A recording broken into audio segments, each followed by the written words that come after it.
ప్రియ దేవుని ఆలోచనలో ఉన్నటువంటి పిల్లవారా, చేరువచ్చిన విషయం అందరికీ ప్రభు నామంలో ఉదయపూర్వక వందనాలు.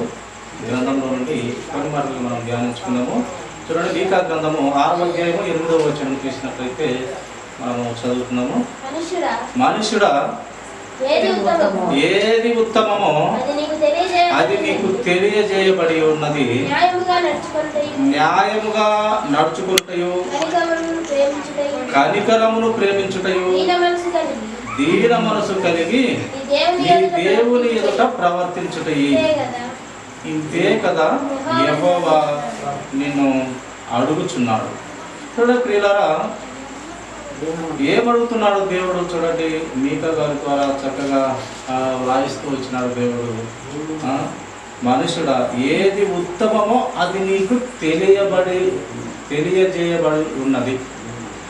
ఏది ఉత్తమమో ఏది ఉత్తమమో కానిదో నీకు తెలుపుతున్నాడు దేవుడు. తెలపడం లేదా? తెలుపుతూ ఉన్నాడు, కరెక్ట్గా తెలుపుతూ ఉన్నాడు. కానీ మనమే అది గుర్తించలేక పొరపాటు జీవితంలో ఉంటూ ఉన్నాం. ఏంటంటే ఈ లోకము అంత అపవాది చేతులు అంత విజృంభిస్తూ ఉంది పాప విషయంలో. కానీ ప్రతి పనికిమాలిన ఈ లోకపు ప్రతి సులువుగా చిక్కులు పెట్టే పాపాల్లో అందరం కూడా, ఎవరని కదా, అందరం కూడా బలైపోతున్నాం. సులువుగా చిక్కులు పెట్టు పాపాలతో విశ్వాసులు సైతం, పెద్ద సేవకులు సైతం నిజంగా అలాంటి పరిస్థితులు. ఇలాంటి పరిస్థితుల నుండి మనము బయటపడాలంటే అది నిజముగా సత్యముగా దేవుని నోట నుండి వచ్చినటువంటి మాట ద్వారా తప్పితే మన జీవితాలు బాగుపడవట్లేదు. ఇది గుర్తించుకోవాలి మొదటిగా. మనం విశ్వాసంలో సైతం, ఆయన రక్తంలో కడగబడిన పిల్లల్లో సైతం, పెద్ద సేవకులు సైతం ప్రతిరోజు వాక్యంతో దిద్దబడితేనే, కట్టబడితేనే, క్రమమైన జీవితంలో నిలబడితేనే, ఎప్పుడైతే మనము ఈ లోకస్తులతో లేక అపవాదితో దూరితే అది మనము మళ్ళీ తిరిగి పడిపోయే అవకాశాలు ఎక్కువ అన్నమాట లోకంలో. అందుకే దేవుడు తెలియపరుస్తున్నాడు, ఏది ఉత్తమమో నీకు తెలియజేయబడింది. ఉత్తమ కానిది నీకు కనపడతాయి, వినపడతాయి, కానీ దూరంగా ఉండు. అలాగని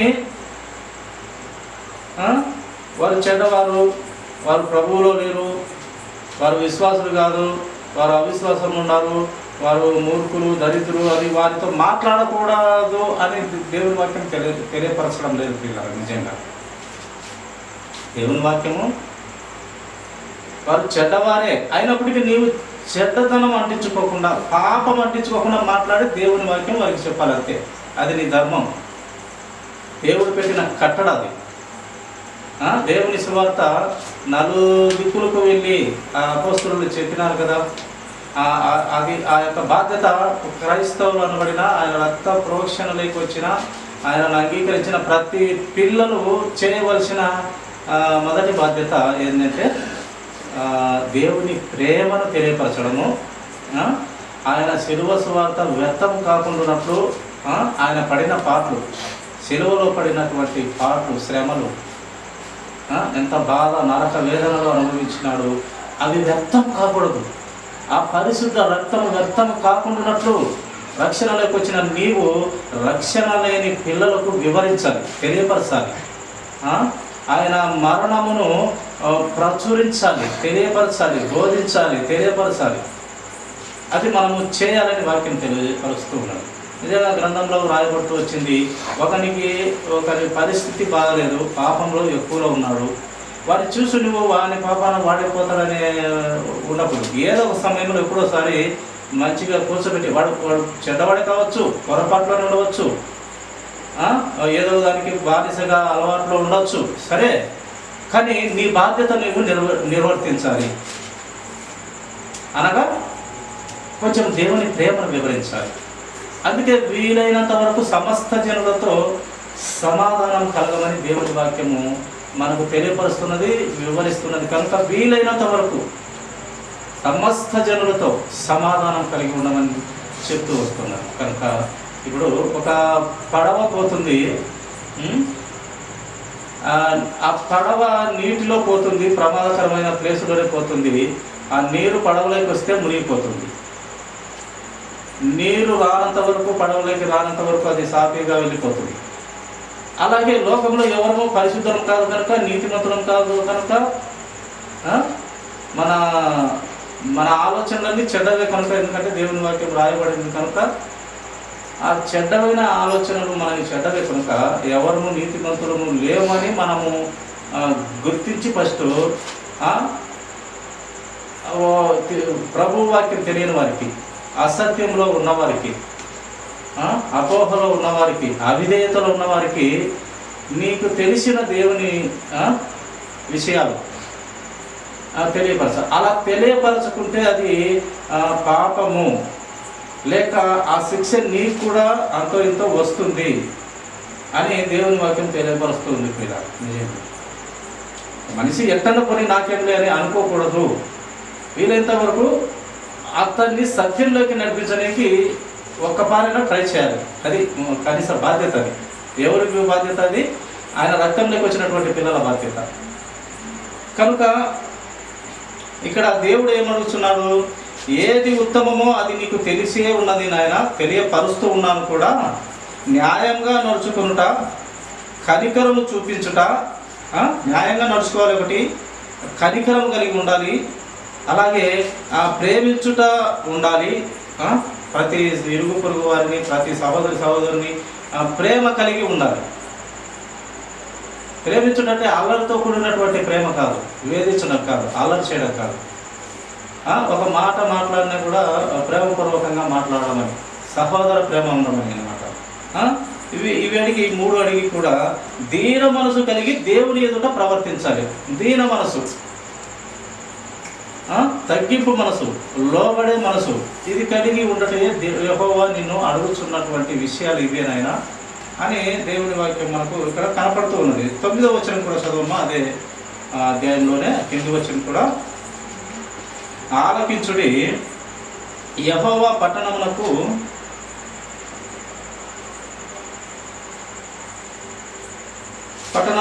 ప్రకటన చేయుచున్నాడు. జ్ఞానం గలవాడు నీ నామమును లక్ష్య పెట్టును. జ్ఞానము కలవాడంట ఆయన నామమును లక్ష్య పెట్టును, ఆయన నామమును అనుసరించును, గుర్తించును, లోబడును ఆయనకు అని వాక్యం మనకు తెలియపడుతుంది. ఆయన నామము జ్ఞానం కలిగిన వాడు, జ్ఞానం లేనివాడు వినడు. జ్ఞానం ఉన్నవాడు క్రీస్తు మాట వింటాడు, లోపడతాడు. అలాగే చూడండి, శిక్షను గురించిన వార్తను, శిక్షను నిర్ణయించిన వారిని గురించిన వార్తను ఆలకించుడి. శిక్ష గురించిన వార్తను, శిక్ష విధించు దేవుని వార్తను మనం ఆలోచించాలి, వినాలి అని ఇక్కడ వ్రాయబడుతూ వచ్చినది. చూడండి, మరొక లేఖనము చూస్తాము. అదే కీర్తనల గ్రంథము 85వ అధ్యాయము మాట చదవమ్మ, 10వ వచనం నుండి. దావీదు కీర్తనలు 85వ అధ్యాయము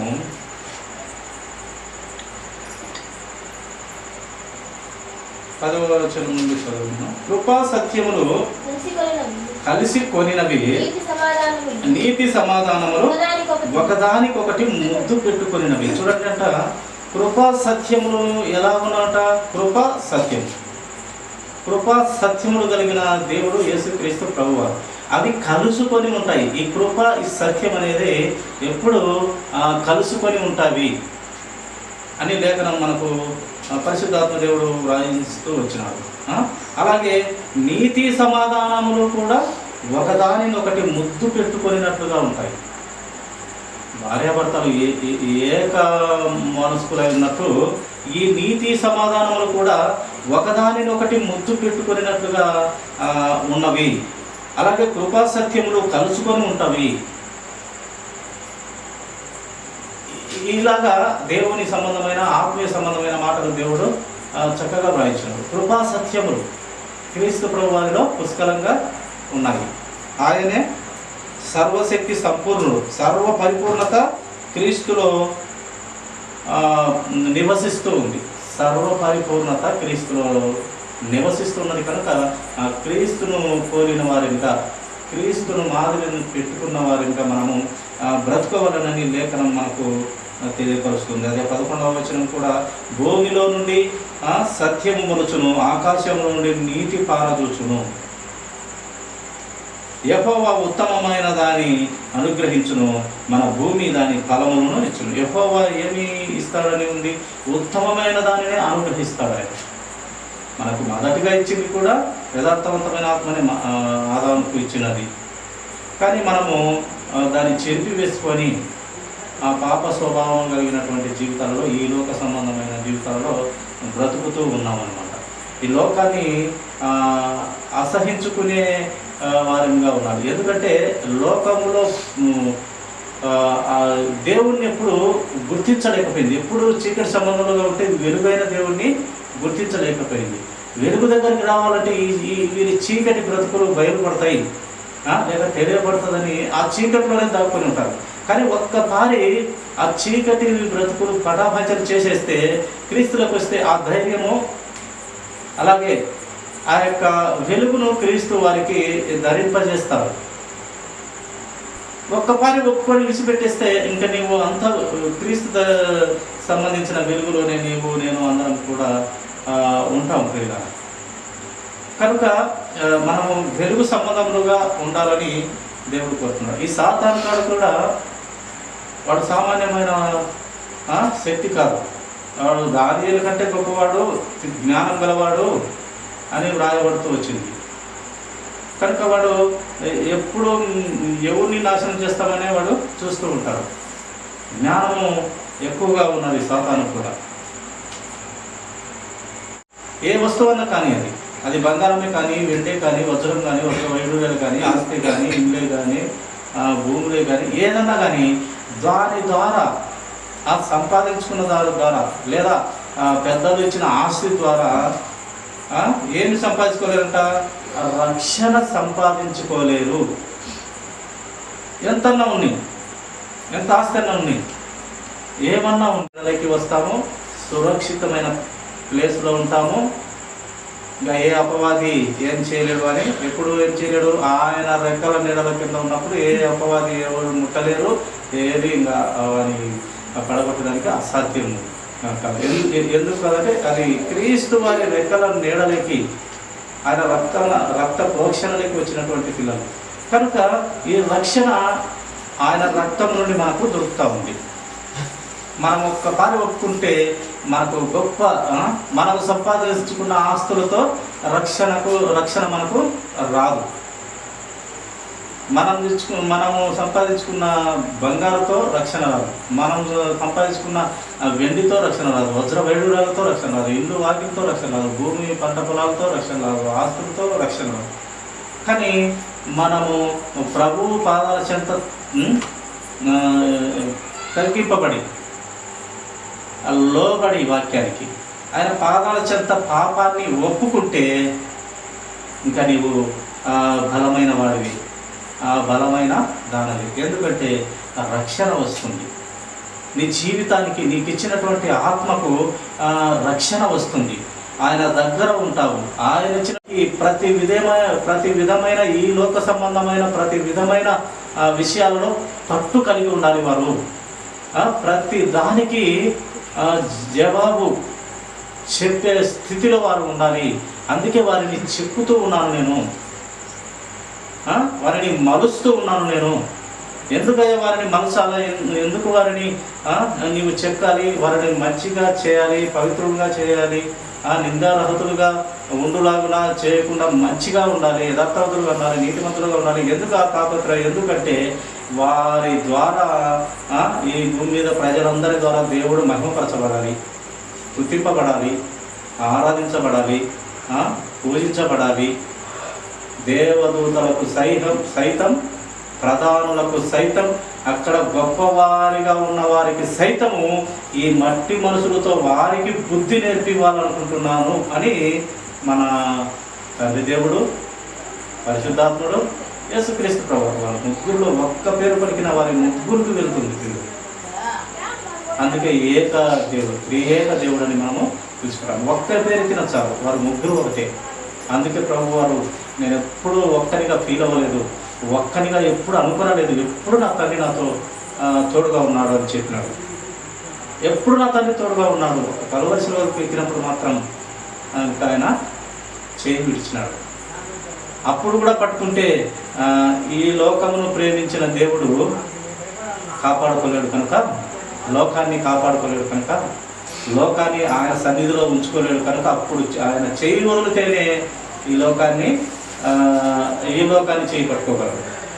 అప్పుడు తన కుమారుని చేయి పట్టుకుంటే, వదలకుంటే ఈ లోకానికి, ఆయన రక్తం చిందించబడకుంటే ఈ లోకాన్ని మళ్ళీ చేయి విడవలసిన పరిస్థితి. అందుకు కుమారుని చప్పుకొని లోకాన్ని కాపాడుకున్నాడు. ఆయన దైవ కుమారుడే కనుక, ఆయన కోటాను కోట్ల మంచితత్వములు కలిగిన దైవ కుమారుడు కనుక, ఆయన దేవుని కుమారుడే కనుక తిరిగి 3వ దినమున లేవగలిగినాడు. ఆ శక్తి ఆయనకు ఉన్నది, ఆయన లేవగలిగినాడు.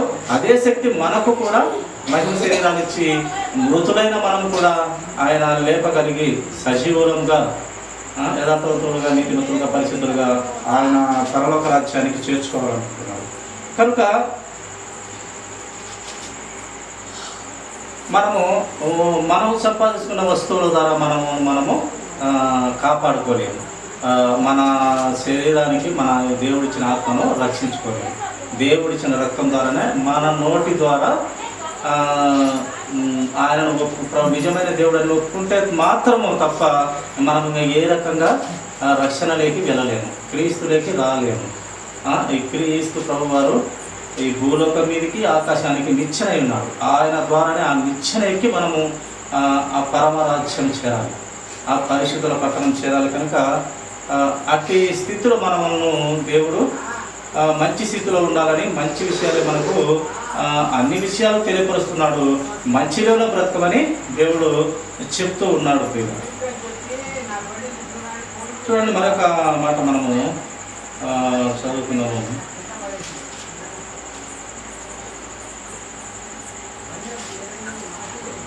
రోమీయులకు రాసినటువంటి పత్రిక అపోస్తలుడైన పౌలు గారు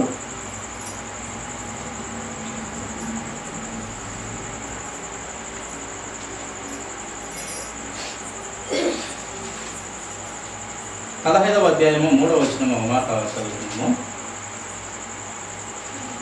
క్రీస్తు కూడా తన్ను తాను సంతోషపరచుకొనలేదు కానీ నిన్ను నిందించు వారి నిందలు నా మీద పడెను అని వ్రాయబడినట్లు ఆయనకు సంభవించను. చూడండి, క్రీస్తు ప్రభు వారు తన్ను తాను సంతోషపరుచుకుందామని ఎప్పుడు ఆయన రాలేదు. అందుకే ఆయన ఈ లోక మనుషుల ద్వారా సంతోషపడాలని రాలేదు. ఆయన పరిచర్య మనుషుల చేత చేయించుకోనికి రాలేదు. ఆయనే మనుషులకు పరిచర్య చేసినాడు. మనుషులను కాపాడుకునే దానికి ఆయన పరిచారము చేయించుకున్నట్టుకు నేను రాలేదు, చేయుటకే వచ్చాను అన్నాడు యేసుక్రీస్తు ప్రభువారు. కనుక ఆయన సంతోషపడడానికి ఈ లోకానికి రాలేదు పిల్లవారు, సంతోషపడడానికి రాలేదు. కానీ నిన్ను నిందించు వారి నిందలు ఆయన మీద వేసుకున్నారు. నిన్ను ఎవరైతే నిందిస్తారో ఆ నిందలన్నీ ఆయన మీద వేసుకున్నాడు. మనకు తప్పులన్నీ చేసింది, మోసం చేసింది, ఆ యొక్క సర్పం ద్వారా మోసపరచబడతా వచ్చింది మనం. మనకు పాప స్వభావం ఉన్నది, పాపానికి శిక్ష మనందరికీ, మనుషులమైన అందరికీ మనకు పడాలి. కానీ అవన్నీ కూడా క్రీస్తు ప్రభువారు ఆయన స్వీకరించి ఆయన భుజాల మీద పడింది, ఆయన వేసుకున్నాడు. అంత ప్రేమించినాడు దేవుడు. వేసుకొని మనకు ఆ కాచిన రక్తం ద్వారా మనకు రక్షణ, మనకు పాప విమోచన, మన పాపాలు వదులుకున్నట్టుకు బాప్తీసం తీసుకొని పరిశుద్ధాత్మ వరం పొందుకొని క్రీస్తులో చక్కగా ఎదగాలని ఆయన ప్రణాళిక, ఆయన చిత్తం, ఆయన ఆలోచన. చూడండి పిల్లలు, ముగించుకుందాము.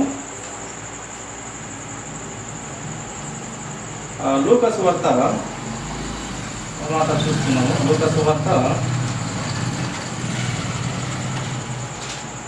11వ అధ్యాయము 45వ వచనము, 45-46 చదవము. అప్పుడు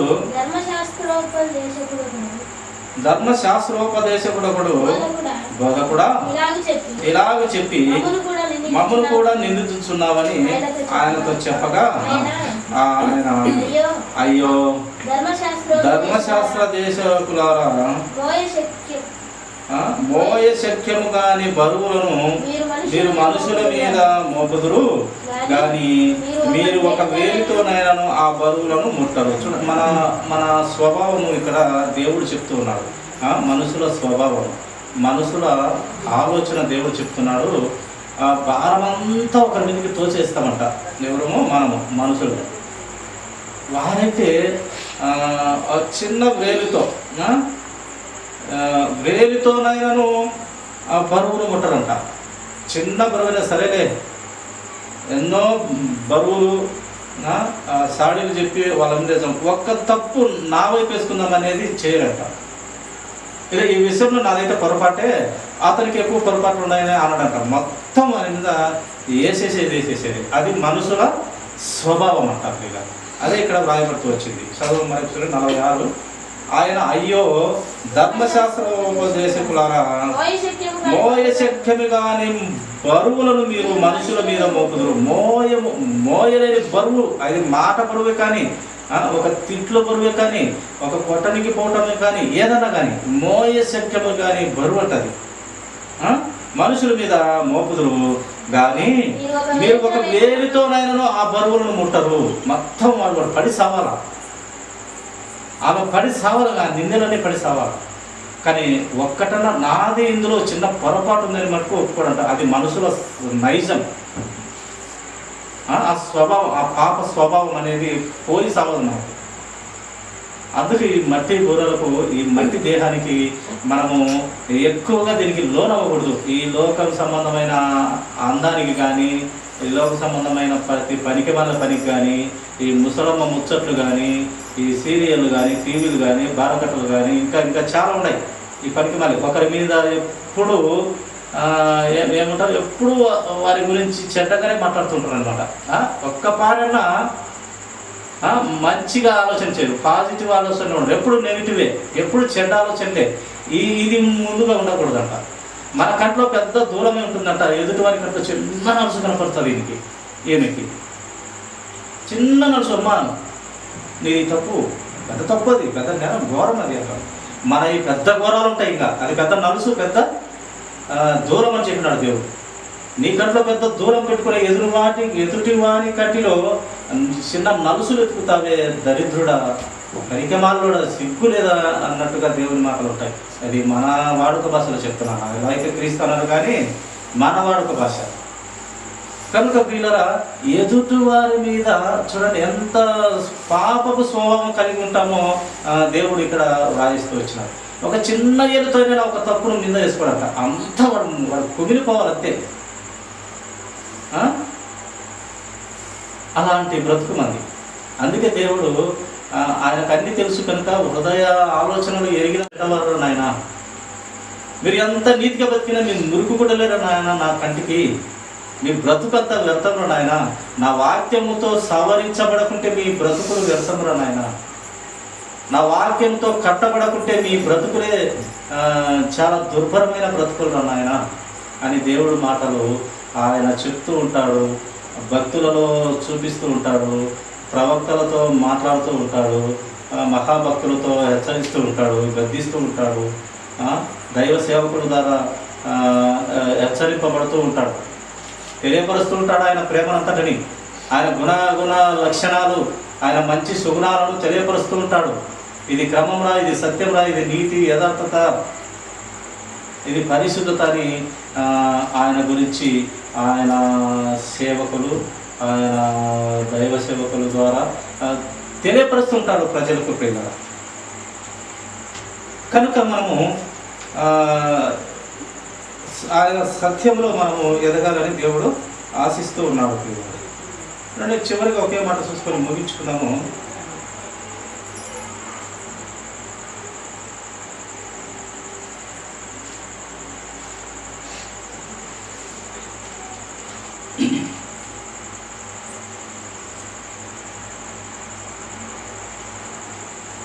సామెతల గ్రంథము 27వ అధ్యాయము 11వ వచనము చూసినట్లయితే చదవగా ముగించుకున్నాము. సామెతల గ్రంథము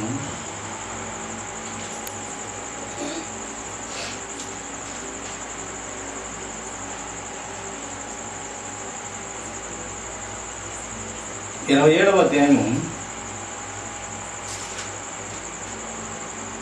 11వ వచనం. నా కుమారుడా, జ్ఞానమును సంపాదించి నా హృదయమును సంతోషపరచుము, అప్పుడు నిన్ను నిందించు వారితోనూ నేను ధైర్యంగా మాట్లాడుదును. నా కుమారుడా, జ్ఞానమును సంపాదించి నా హృదయమును సంతోషపరచుము. నా కుమారుడా, నా కుమార్తె, నా యొక్క పిల్లలారా, జ్ఞానం సంపాదించాలి. ఆ జ్ఞానం ఎవరయ్యా అంటే యేసుక్రీస్తు ప్రభువారు. సర్వ పరిపూర్ణత లేక జ్ఞానము ఆయన పాదాల చెంత ఉన్నదని గ్రంథము తెలియపరిచి వ్రాయించినాడు దేవుడు. సర్వ పరిపూర్ణత ఆయనలో ఉన్నది, సర్వ జ్ఞానము ఆయన పాదాల చెంత ఉన్నది అని వ్రాయిస్తూ వచ్చినాడు. కనుక ఆ జ్ఞానము ఎవరో కాదు, యేసుక్రీస్తు ప్రభువారు. ఆ జ్ఞానము సంపాదించుకొని నా హృదయంలో సంతోషపరచుము, ఆ సత్యంలో బ్రతుకుము, ఆ యథార్థతలో బ్రతుకుము, ఆ నీతి వాక్యంలో బ్రతుకుము. అప్పుడు నేను సంతోషిస్తాను. అప్పుడు నన్ను నిందించు వారితో నేను ధైర్యంగా మాట్లాడుదును. ఎవరైతే నాస్తికులుగా దేవుని నమ్మనటువంటి వారు ఉంటారో వారితో నేను ధైర్యంగా బ్రతుకుతాము. నీవు నాకు సాక్షిగా బ్రతుకుము, నీవు నా సత్యంలో బ్రతుకుము, నిన్ను బట్టి వారితో నేను ధైర్యంగా మాట్లాడుతున్నాను.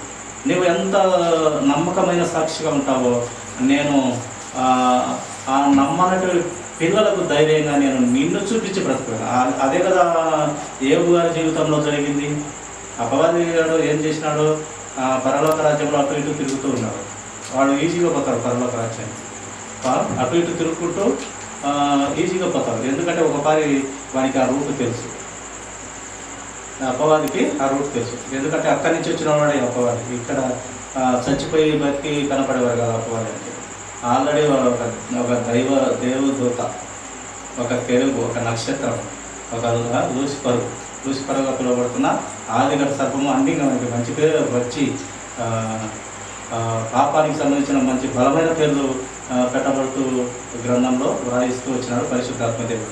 అక్కడి నుంచి పడిన వాడే కనుక వాడు అటు ఇటుగా పోయి దేవుని ఆ యొక్క ఆరాధించే స్థలాలలో తిరుగుతూ ఉంటాడు. వాడు దేవుడు పట్టించుకోడు. అయినప్పటికీ దేవుడు అటు ఇటు ఇక్కడేం పడిన ఆయన నీకంటే ఏదో అటు ఇటు తిరుగుతుంటే వచ్చానని అంటాడు. సరేగానే వస్తేవి ఎంత చెప్పాను, నువ్వు ఇక్కడ ఉన్నోడివే కదా, జ్ఞానం చెప్పుకొని త్రోసివేయబడినావు. త్రోసివేయబడినప్పటికీ నీకు ఇచ్చినటువంటి శక్తులు ఉన్నవి కదా, అవి నేను రిటర్న్ తీసుకోక నువ్వు వస్తున్నావు నా దగ్గరికి. ఆయన శక్తులు ఇచ్చాడు ఆ లూసిఫర్కి, ఆ కెరూబుకి ఎన్నో అద్భుతమైన శక్తులు ఇచ్చాడు. ఆ ఇచ్చినటువంటి శక్తుల్లో వాడు ఆ అజ్ఞానం చేత జ్ఞానం ఎక్కువైపోయింది. ఇంకా దేవుని కంటే పెద్దగా ఉండాలనుకున్నాడు, దేవుని కంటే పై స్థాయిలో ఉండాలనుకున్నప్పుడు ఆలోచనలో ఉన్నప్పుడే వాని ఆ ఆలోచన ఇటు నాశనం అయిపోతారు. ఆల్రెడీ అప్పటికే చాలామంది దేవదూతలను దేవుని మీద నిందలేసి చాలామందిని పడిపోయేటట్టు చేసినాడు. సామాన్యమైనడు కాదు. దాని ఎందుకంటే జ్ఞానవంతుడు ఉంటాడు. ఎందుకంటే దేవునితో ఇంచుమించుగా దేవుని అక్కడ పరిశుద్ధులతో అక్కడ దేవదూతలతో చక్కగా ఆరాధన జరిపించే గొప్ప స్థాయి అతనిది, ప్రధాన దూత. అక్కడి నుంచి పడిపోయిన వాడే కనుక ఆలోచన చెరుపుకొని దేవునికి వ్యతిరేకమైన ఆలోచన వచ్చిందనక త్రోసివేసినాడు దేవుడు. త్రోసివేయబడిన ఈ యొక్క కెరూబు, ఈ సాతాను, వాడు అప్పుడప్పుడు మళ్ళీ పోతూ ఉంటాడు. ఎందుకు పోతూ ఉంటాడంటే దేవుడు అతనికి ఇచ్చిన మొదటిగా ఇచ్చినటువంటి వరాలు, శక్తులు దేవుడు త్రోసివేసినప్పటికీ రిటర్న్ తీసుకోలేదు. వానికి ఆత్మించే వాటిని నిర్వీర్యం చేయలేదు. ఆ శక్తులను నువ్వు వదిలేసినాడు. పరేపోరా, నువ్వు లోకంలో చాలామందిని నీ ద్వారా ఎంతోమంది శోధింపబడాల. నువ్వు ఎంతోమందిని శోధనలోకి పెట్టాలి. ప్రభువులో గట్టిగా ఉన్న పిల్లల్లో సైతం నువ్వు శోధనలో పెట్టి వారు నీ శోధనలోకి రాకుండా నాలో గట్టిగా నిలబడడానికైనా నువ్వు ఉండాలి కోరానాయన అని త్రోసివేసినాడు. అందుకే అటు ఇటు తిరుగుతూ ఉంటే సాతాను పిలిచినాడు. పిలిస్తే యోబును గమనించితివా, నా భక్తుడైన యోగును నువ్వు ఇంటిగా గమనిస్తేవా, అతను యథార్థవంతుడు, నీతివంతుడు, చెడుతనమును అసహించుకున్నటువంటి వాడు, అతని గురించి వింటివంటే ఇన్నాళ్ళేయా నీ కచ్చ వేసిందని అతడు బాగున్నాడు, లేకుంటే ఒక నిమిషంలో నిన్ను దూషించి తప్పు చేస్తాను నేను. ఒక నిమిషంలో చాలు నిన్ను దూషించి వాని ఇబ్బందులు గురి చేసి నిన్ను దూషించి చేస్తానంటే సరే పోనాయా, ఏ రకంగా దూషిస్తావో దూపించు, సరే నీకు అన్ని పర్మిషన్ ఇచ్చపో అన్నప్పుడు పోతాడు సత్తాను. పోయి ఏబు దగ్గరికి పోయి చాలా కుటుంబాలలో చాలా బాధలు, హింసలు, మరణాలు చూపిస్తాడు. వారికి ఉన్నటువంటి ఎడ్లు, గాడిదలు, చాలా ఆస్తులన్నీ ఒకేసారి అన్నీ వెళ్ళిపోతాయి.